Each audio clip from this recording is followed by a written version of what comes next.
I am representing Manas Paramedical College. Today I will be presenting on the dark room, dark layout of dark room. अपन सबसे पहले dark room में discuss करते हैं कि dark room की layout क्या होती है, डार्क रूम की स्ट्रक्चर क्या होती है, कैसे उसको बनाया जाता है। इसमें अपन सबसे स्टार्ट में बात करते हैं layout of dark room. Dark room क्या होता है? Dark room is a film processing room. Dark room एक फिल्म प्रोसेसिंग रूम होता है located adjacent to the X ray room. जो क्या होता है? एक्सरे रूम के पास में होता है। एडजेसेंट होता है, एक्सरे रूम के पास में होता है। यदि दो एक्सरे रूम है तो उनके बीच में होगा, या फिर एक सिंगल अपना एक्सरे रूम है तो क्या होगा? उसके बगल में बना हुआ रहेगा। It must have sufficient space about 10 cubic feet. इसका स्पेस कितना होना चाहिए? लगभग 10 क्यूबिक फीट होना चाहिए। लगभग कितना होना चाहिए? 10 into 10 into 10 square feet, cubic feet का होना चाहिए। फिर अपन इसकी यदि स्ट्रक्चर की बात करें, स्ट्रक्चर देखते हैं तो ये एक क्या हो गया? डार्क रूम का एंट्रेंस हो गया। इस साइड में यहाँ पे एक ड्राई बेंच रहती है, एक वेट बेंच रहती है, उसके साइड में एक ड्राइंग रेक रहती है जिसपे क्या अपन फिल्म को सुखाते हैं। और जो अपनी वेट बेंच होती है वहाँ पे प्रोसेसिंग टैंक होते हैं, उसके साथ साथ में क्या होती है? एक अपनी सेफ लाइट लगी रहती है। तो ड्राई बेंच के पास में ही अपना कैसेट हेच लगा हुआ होता है जिसको अपन पास बॉक्स भी बोलते हैं। पास बॉक्स होता है जो एक्सरे रूम और डार्क रूम दोनों को आपस में कनेक्ट करता है। अब अपन आगे लेआउट में देखते हैं कि जो एक्सरे रूम बनाया है अपन ने, ये एक्सरे रूम में जो इंट्रेंस है वो इंट्रेंस अपन कितने टाइप के यूज कर सकते हैं? तो इसको अपन मेनली 3 टाइप के एंट्रेंस पढ़ते हैं इसमें। फर्स्ट वाला है अपना लॉक एंट्रेंस, सेकंड है अपना रिवॉल्विंग डोर, और थर्ड है अपना लेब्रिंथ और मेज। अब इनके बारे में अपन डिस्कस करेंगे डिटेल में। सबसे पहले वाला अपन देखते हैं लॉक एंट्रेंस। लॉक एंट्रेंस में क्या होता है? 2 doors placed one behind the other. इसमें क्या होता है? 2 डोर होते हैं और एक डोर के पीछे एक डोर लगा होता है। जैसे डायग्राम में लगा रखा है, एक डोर ये है यहाँ पे और एक डोर क्या है? यहाँ पे। तो एक डोर के पीछे एक डोर है, इसमें 2 दरवाजे होते हैं। To allow 1 person to enter and close the outer door before opening the inner door. ये बता रहा है कि इसमें ओनली फॉर एक ही पर्सन क्या है? एंटर कर सकते हैं एक बार में, और जब तक पहले वाला बंद नहीं होगा तब तक आगे वाला अपना सेकेंड वाला इनर वाला गेट ओपन नहीं होगा। फिर आगे देखो, देर आर आल्सो मैकेनिकल और electrical system ensuring that it is impossible to open one door until other is not completely close. कि ये क्या होता है? मैकेनिकली और इलेक्ट्रिकली इंश्योर होता है कि जब तक अपना कंप्लीटली एक दरवाजा बंद नहीं हो जाता तब तक दूसरा दरवाजा ओपन होना क्या होता है? इम्पॉसिबल होता है। इसमें अपन देखते हैं यहाँ पे डार्क रूम है, अपन इसका एंट्रेंस कैसे देखेंगे? ये फर्स्ट डोर हो गया। अब यहाँ से कोई भी एंटर करेगा, जब तक ये पीछे वाला डोर अपना कंप्लीटली क्लोज नहीं होगा तब तक आगे वाला अपना डोर ओपन नहीं होगा। फिर अपन सेकेंड नंबर पे देखते हैं इसी में रिवॉल्विंग डोर। रिवॉल्विंग डोर क्या होता है? जैसे अपने पार्क वगैरह में लगे हुए रहते हैं गोल जो डोर होते हैं, एक साइड से एंटर करते हैं दूसरी साइड से निकल जाते हैं। This system is looks good and simpler. ये जो इस सिस्टम के डोर, इस टाइप के जो डोर होते हैं वो क्या होते हैं? एक गुड, अच्छे होते हैं और सिंपल भी होते हैं। This mean all possibility of error are excluded. इसका मतलब दिखने में सही है और सिंपल है तो इससे जो भी एरर होने की पॉसिबिलिटी है वो क्या होगी? हट जाएगी। एरर होने की पॉसिबिलिटी बहुत कम रहेगी। बट इसमें एक इसका डिसएडवांटेज है, when a person is in a very Hari it is still not the ideal system. जब कोई पर्सन ज्यादा जल्दबाजी में होगा या जल्दी होगी, उसको किसी फिल्म प्रोसेसिंग करने में कुछ ज्यादा अर्जेंट होगा, उस कंडीशन में ये इसको अपन क्या है? आइडियल सिस्टम के रूप में यूज नहीं कर सकते, क्योंकि इसमें थोड़ा सा टाइम ज्यादा लगता है एंट्रेंस को घूमने में, गेट को घूमने में। फिर इसका एक डिसएडवांटेज क्या है? नोट, इसका एक एडवांटेज है note taking up too much space. ये क्या है? बहुत कम स्पेस घेरता है। जिसमें अपन देखते हैं जैसे ये अपना एक्सरे रूम है या फिर अपन एंट्री रूम, एंट्री मान सकते हैं, एंट्री एग्जिट। यहाँ से कोई भी पर्सन एंट्री करेगा, ये वापस घूम के क्या होगा? इधर अपना जो डार्क रूम है, डार्क रूम के अंदर एंट्री कर जाएगा, फिर वापस क्या करेगा? यहीं से डार्क रूम से बैठेगा और वापस बाहर की तरफ एग्जिट कर लेगा। ये अपना हो गया सेकेंड नंबर का रिवॉल्विंग डोर। फिर उसके बाद में अपन थर्ड नंबर पे देखते हैं लेब्रिंथ और मेज। लेब्रिंथ या मेज क्या होता है? भूल भुलैया, जिसको अपन क्या बोल सकते हैं? भूल भुलैया। इसमें क्या होता है? In labyrinth type entrance the side wall are black. जो लेब्रिंथ टाइप या मेज टाइप का जो एंट्रेंस होता है उसमें क्या होता है? उसकी साइड वॉल क्या होती है? ब्लैक कलर की होती है। और जो इसकी साइड वॉल होती है उसके ऊपर अपन क्या करते हैं? यदि ब्लैक कलर की होगी तो कोई भी एंट्रेंस यदि अंदर एंट्री करेगा तो ब्लैक कलर में क्या होगा? कुछ भी दिखाई नहीं देगा। इस वजह से अपन क्या करते हैं? ए 4 inch wide wide white strip run at about 5 feet from the floor. इसमें क्या करेंगे? एक 4 इंच चौड़ी एक व्हाइट कलर की स्ट्रिप, एक पट्टी बना देंगे जो क्या होगी?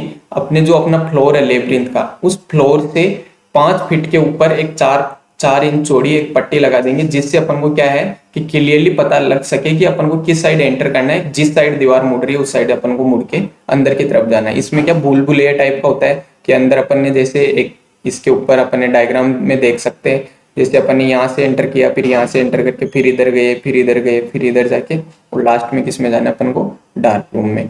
फिर इसका एक डिसएडवांटेज होता है लेब्रिंथ गेट का, वो होता है मोर स्पेस कंज्यूमिंग। क्योंकि इसको भूल भुलैया टाइप का बनाना है तो अपने यहाँ क्या होगा? जो स्पेस है वो क्या होगा? बहुत ज्यादा कंज्यूम होगा। ये हो गई अपने तीनों एंट्रेंस की बात।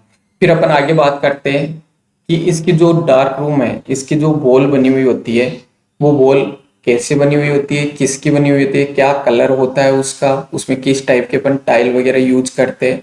तो अपन देखते हैं the wall of the dark room. The wall of the dark room में अपन देखते हैं wall are white colour because. इसमें डार्क रूम में अपन ने सब अभी थोड़ा सा जस्ट पीछे पढ़ा था कि जो अपना लेब्रिंथ या मेज जो गेट होता है, डोर होता है, उसके अंदर तो अपन क्या करते हैं? दीवारें ब्लैक कलर की यूज करते हैं। बट जो अपना डार्क रूम होता है, डार्क रूम के अंदर जो अपन वॉल यूज करेंगे वो वॉल कैसी यूज करेंगे? व्हाइट कलर की। व्हाइट कलर की क्यों यूज करेंगे? इसके रीजन होते हैं, इसके 3 रीजन होते हैं। वो रीजन अपन पढ़ेंगे। फर्स्ट रीजन है साइकोलॉजिकल रीजन।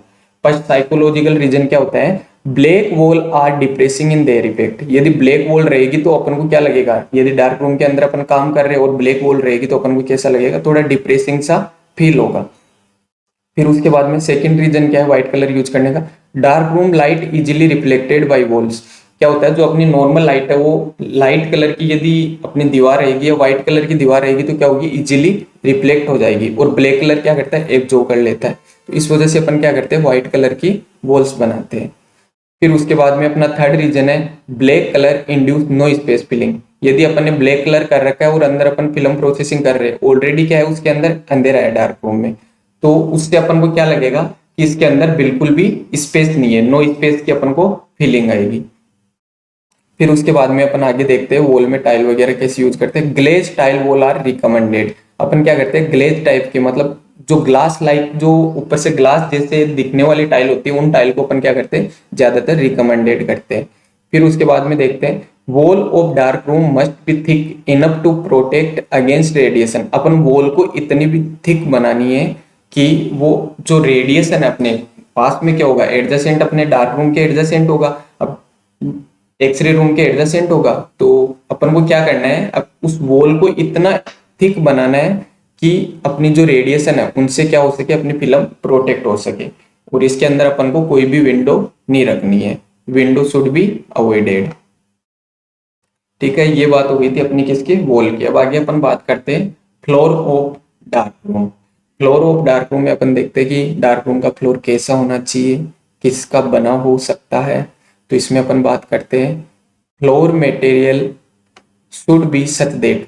फ्लोर मटेरियल कैसा होना चाहिए? जैसे कि ड्यूरेबल होना चाहिए, मतलब टिकाऊ होना चाहिए, ज्यादा टाइम तक चलने वाला होना चाहिए। इजीली क्लीन, जिसको अपन क्या कर सके? आसानी से क्लीन कर सके। नॉट स्लिपरी, बिना फिसलन वाला, मतलब जिसके अंदर कोई भी फिसलन ना हो, ऐसा होना चाहिए। फिर है रेजिस्टेंट टू केमिकल या लिक्विड, कि जो अपने डार्क रूम के अंदर अपन क्या करेंगे? Film processing. तो फिल्म प्रोसेसिंग में अपन जो केमिकल या लिक्विड यूज ले रहे हैं उनके प्रति क्या होना चाहिए? फर्श अपना रेजिस्टेंट होना चाहिए। फिर उसके बाद में नॉन पोरस, उसके अंदर कोई भी पोर नहीं होने चाहिए। नॉन पोरस अपना फ्लोर होना चाहिए। ठीक है, फिर अपन आगे बात करते हैं कि ये तो क्या होगी? इसकी मटेरियल यूज कर रहे हैं उसकी विशेषता हो गई कि ऐसा अपन को मटेरियल यूज करना है। बट अपन क्या क्या यूज कर सकते हैं, some variety of hard rubber, अपन कुछ वेराइटी होती है हार्ड रबर की वो यूज कर सकते हैं, एंड रबर सीट भी अपन यूज कर सकते हैं, will also use as a floor material के रूप में। फिर आगे floor cover must be waterproof, जो अपना फ्लोर का कवर होता है वो क्या होना चाहिए, वाटरप्रूफ होना चाहिए।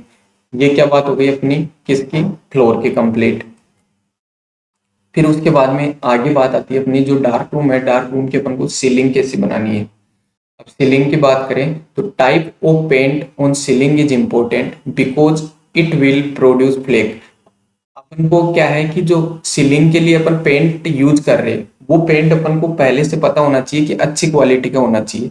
यदि अपन ने वो अच्छी क्वालिटी का नहीं लिया तो क्या होता है कि वो फ्लेक्स छोड़ देता है। फ्लेक्स मतलब जैसे कहीं पे भी दीवार में सिलन आ जाती है तो उससे क्या होती है, एक पपड़ी जैसी स्ट्रक्चर वो गिरने लग जाती है नीचे, तो क्या है कि ये फ्लेक्स प्रोड्यूस कर देता है, इसलिए अपन को एक अच्छी क्वालिटी का पेंट है वो यूज करना चाहिए। फिर आगे है plaster is to be avoided, plaster अपन को क्या करना चाहिए, अवॉइड करना चाहिए। फिर उसके बाद में modern emulsion paint is satisfactory, इसको सेटिस्फैक्टरी क्या करता है, मॉडर्न इमल्सन पेंट। फिर उसके बाद में आगे बात आती है अपने पास सेप लाइट की, कि डार्क रूम के अंदर क्या होता है, अपन सेप लाइट यूज करते हैं। वैसे तो क्या है पूरे के अंदर अंधेरा रहता है, बट उसके अंदर कुछ तो थोड़ा बहुत अपन को दिखना चाहिए यदि फिल्म प्रोसेसिंग कर रहे, तो उसके लिए अपन क्या करते हैं, उसके अंदर सेप लाइट यूज करते हैं। Use in dark room to provide illumination, ये क्या करता है, डार्क रूम के अंदर उजाला देता है, डार्क रूम के अंदर इल्यूमिनेशन प्रोवाइड करता है। फिर आगे है usually less than 25 watt monochromatic lamp are use such as green, yellow, brown and red. अपन क्या कर सकते हैं, यूजुअली 25 वाट से लेस देन 25 वाट, 25 वाट से कम, 25 से कम वाट के अपन क्या करेंगे, मोनोक्रोमेटिक मतलब एक ही क्रोमेटिक मोनोक्रोमेटिक लैंप क्या करेंगे अपन यूज करेंगे। एग्जाम्पल के तौर पे अपन देखते हैं जैसे कि green, yellow, brown and red, monochromatic मतलब सेम ही एनर्जी रेंज के, एक ही एनर्जी रेंज के लैंप अपन क्या करेंगे, यूज करेंगे। ठीक है, आगे बात करते हैं इसी में अपन सेप लाइट में। Working distance between safe light and film should not be less than 1.2 metre. अपन यदि जैसे अपन यहाँ पे क्या है, वेट साइड में अपन ने सेप लाइट लगा रखी है, तो सेप लाइट और अपनी फिल्म जो अपन प्रोसेसिंग कर रहे हैं इनके बीच में मिनिमम 1.2 मीटर से कम दूरी नहीं होनी चाहिए। यदि उससे कम अपन ने डिस्टेंस ली तो अपनी फिल्म क्या हो सकती है, अफेक्ट हो सकती है। फिर उसके बाद में आगे अपन बात करते हैं type of shape light. Shape light के दो टाइप होते हैं, एक तो डायरेक्ट और दूसरा होता है इनडायरेक्ट। डायरेक्ट क्या होती है कि एक तो अपन डायरेक्ट क्या है, वेट साइड में अपन ने दीवार के ऊपर क्या लगा दी, सेप लाइट लगा दी, वो तो क्या होगी अपने डायरेक्ट। और इनडायरेक्ट की अपन बात करें तो इनडायरेक्ट में क्या होता है कि अपन सेप लाइट को इस टाइप से लगाते हैं कि उसका फोकस कहाँ जाए, अपनी सीलिंग पे जाए, फिर सीलिंग पे फोकस गिर के उस सीलिंग से क्या हो, जो अपनी लाइट है पूरे एरिया के अंदर फैल जाए। ठीक है, दो टाइप की होती है, एक डायरेक्ट, इनडायरेक्ट। अब ये है अपनी क्या, सेप लाइट। ओके, ये हो गई अपनी सेप लाइट कंप्लीट। फिर अपन आगे बात करते हैं पास बॉक्स की। पास बॉक्स क्या होता है, most suitable location for pass box is near the loading bench. इसकी जो पास बॉक्स होता है, पास बॉक्स की सुटेबल अपन लोकेशन देखते हैं तो ये होती है अपनी लोडिंग बेंच के पास में। अपन ने जैसे डार्क रूम की स्ट्रक्चर देखी थी स्टार्ट में, यहाँ पे अपना एंट्रेंस होता है, फिर यहाँ पे क्या होती है अपनी लोडिंग बेंच होती है, इसके पास में क्या होता है, अपना पास बॉक्स लगा होता है, जो किसको कनेक्ट करता है, अपने एक्सरे रूम को और डार्क रूम दोनों को आपस में कनेक्ट करता है। Typical pass box has two light tight and X ray proof door. जो पास बॉक्स होता है, एक अच्छा पास बॉक्स होता है, टिपिकल पास बॉक्स होता है, वो क्या उसमें क्या होते हैं, दो टू लाइट टाइट, जो क्या होते हैं लाइट प्रूफ होते हैं, अपन लाइट प्रूफ भी बोल सकते हैं, light proof and X ray proof door लगे होते हैं। पास बॉक्स में क्या होते हैं, दो डोर लगे होते हैं, दो डोर है यहाँ पे, ये क्या होते हैं, लाइट प्रूफ होते हैं और एक्सरे प्रूफ होते हैं। फिर आगे है pass box divided into two compartment. Pass box क्या होता है, दो कंपार्टमेंट में डिवाइड होता है। फर्स्ट हो गया फॉर एक्सपोज फिल्म, एक तो होता है एक्सपोज फिल्म के लिए और दूसरा होता है अनएक्सपोज फिल्म के लिए। इसमें तो क्या करते हैं, एक्सपोज फिल्म रखते हैं, अपन ने क्या किया, एक्सरे से एक्सपोज की फिल्म को या कैसेट को और इसके अंदर अपन रख देते हैं, और दूसरा अनएक्सपोज है, इसके अंदर क्या करते हैं, वापस रीड करके अपन फिल्म को रख देते हैं। फिर आगे अपन बात करते हैं, अपने जैसे स्टार्ट में देखा था कि इसके अंदर दो बेंच होती है, एक ड्राई साइड होती है, एक वेट साइड होती है। तो अपन सबसे पहले बात करते हैं किसकी, ड्राई साइड की। Dry side is area where handle dry film such as cassette film holder etcetera. अपन ड्राई साइड में क्या करते हैं, ड्राई साइड वो एरिया जहाँ पे अपन क्या करते हैं, फिल्म जो ड्राई सूखी फिल्म होती है अपने पास उसको हैंडल करते हैं, उसके साथ साथ में क्या रखते हैं अपन, कैसेट और फिल्म होल्डर रखते हैं। ठीक है, फिर उसके बाद में आगे है dry side provide with a dry bench. Dry side क्या होता है, ड्राई बेंच के साथ में प्रोवाइड होती है, which is covered with A seat of fibre board and plastic. जो अपनी ड्राई बेंच होती है उसको अपन क्या करते हैं, एक फाइबर बोर्ड की सीट से या प्लास्टिक की सीट से क्या कर सकते हैं, कवर करते हैं। फिर उसके बाद में आगे dimension of dry bench is long enough to allow 3 और 4 of largest cassette to be placed without overlap. कि अपनी जो ड्राई बेंच होती है, ड्राई बेंच की जो डायमेंशन है वो इतनी इनफ या इतनी लंबी इनफ होनी चाहिए कि उसके ऊपर अपन एक बार में 3 या 4 कैसेट, 4 बड़ी कैसेट को एक साथ रख सके और उनको भी बिना ओवरलैप के रख सके। ठीक है, ये हो गई इसके डायमेंशन की बात। फिर आगे अपन देखते हैं कि जो उसकी लेंथ कितनी होती है, ड्राई बेंच की लेंथ और विड्थ कितनी होती है। लेंथ ऑफ ड्राई बेंच वो होती है अपनी 2.5 मीटर, टिपिकली कितनी होनी चाहिए 2.5 मीटर, एंड विड्थ कितनी होनी चाहिए 0.6 मीटर। ओके, फिर अपन बात करते हैं कि ड्राई बेंच अपन ने यूज कर रहे तो उसकी हाइट कितनी होनी चाहिए। Height should not be less than 0.9 metre. 0.9 metre से क्या नहीं होनी चाहिए, कम नहीं होनी चाहिए, not be less than 0.9 metre. फिर उसके बाद में आगे अपन बात करते हैं कि जब फिल्म को अपन प्रोसेसिंग करते हैं तो उसको क्या करते हैं, हैंगर के अंदर लगाते हैं। तो अपन हैंगर को कहाँ रखे, डार्क रूम में। The film hanger place on special hook which are fix into the side wall of the dry side. जो ड्राई साइड होती है अपनी, उस साइड में क्या है, अपन एक स्पेशल हुक लगाते हैं जिनके अंदर क्या रखते हैं, फिल्म हैंगर को रखे हुए रखते हैं। ठीक है, ये अपनी ड्राई साइड कंप्लीट हुई। अब आगे देखते हैं अपन वेट साइड। वेट साइड में अपन देखेंगे कि जिस साइड में अपन फिल्म की प्रोसेसिंग करते हैं, केमिकल प्रोसेसिंग करते हैं, उसको अपन बोलते हैं वेट साइड। जिस साइड में अपने केमिकल या फिर लिक्विड होता है उसको अपन बोलते हैं वेट साइड। वेट साइड में देखते हैं अपन आगे the area where chemical processing of film and paper take place. जिस साइड में अपन क्या कर सकते हैं, फिल्म की केमिकल प्रोसेसिंग करते हैं, उसको अपन क्या बोलते हैं, वेट साइड। फिर आगे wet side mainly equipped with at least 4 tank. अपन क्या है, जो वेट साइड है वो मेनली उस साइड में 4 टाइप के टैंक होते हैं। कौन कौन से, फर्स्ट है डेवलपिंग टैंक, सेकंड है रिंजिंग टैंक, थर्ड है फिक्सिंग टैंक और फोर्थ होता है अपना वॉशिंग टैंक।